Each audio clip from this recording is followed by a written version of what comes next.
To make the logo more compelling for your client, you'll add a shape tween to the masked layer. A shape tween will move a glow from left to right for a portion of the movie under the letters. Unlock both the text layer and the fiery effect layer. The effects of the mask and masked layers are no longer visible, but their contents are now editable. Delete the bitmap image of the fire in the fiery effect layer. Select the rectangle tool and open the color panel. In the color panel, make sure fill color is selected and choose linear gradient from the color type menu. Create a gradient that starts with red. On the far left, FF0000 goes to yellow in the middle, FFFC00, and becomes red again on the far right. Make sure your alpha is set to 100%, so the colors are not transparent. Create a rectangle in the fiery effect layer that encompasses the letters of the text layer. Choose the Gradient Transform tool and click on the fill of your rectangle to select it. The control handles for the Gradient Transform tool appear on the fill of the rectangle. We'll use this tool to position the gradient off the stage so it can make a dramatic entrance. Drag the center point of the gradient so that the yellow color appears on the far left of the stage. The yellow glow will enter from the far left and move to the right. Select frame 20 in the fiery effect layer and choose the Insert Keyframe button from above the timeline. The contents of the previous keyframe are copied into the new keyframe. Select the last frame, frame 40, in the fiery effect layer and choose the Insert Keyframe button above the timeline. The contents at frame 20 are copied into the new keyframe. You now have 3 keyframes in the fiery effect layer.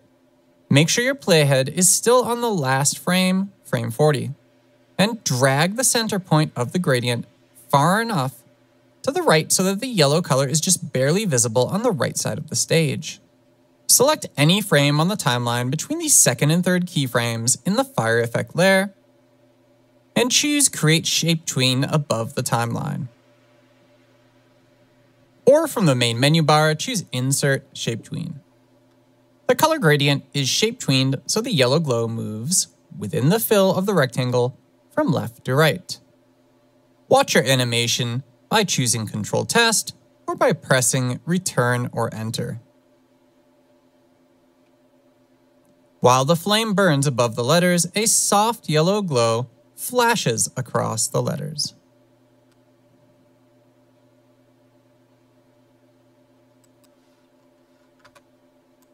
You'll make the glow that flashes across the letters of the logo begin slowly and pick up speed. The ease in will help viewers to take notice of the animation before it proceeds.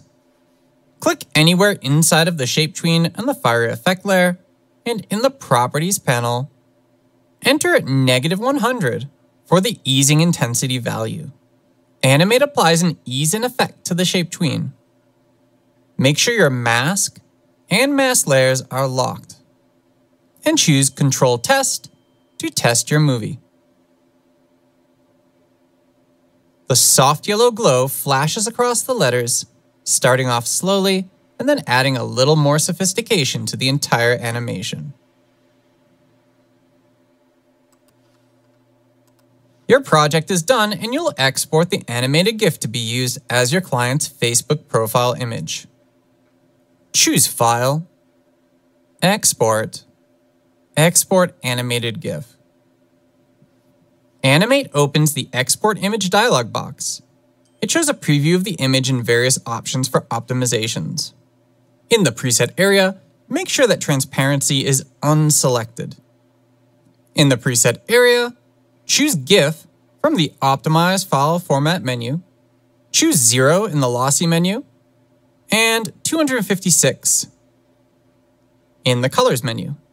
This will maximize the quality of your image. You can select Selective and Diffusion for the other two options. These options determine how the 256 colors are chosen and mixed to create the final image. In the image size area, keep all the values at their default settings. The width and height should match the original stage size. In the last area, Animation, you can choose the type of looping behavior for your animated GIF. Select Forever, which will make your animated GIF loop endlessly. You can preview the animation by clicking the play button. You can also examine each of the 40 frames individually by moving forward or backward one frame at a time.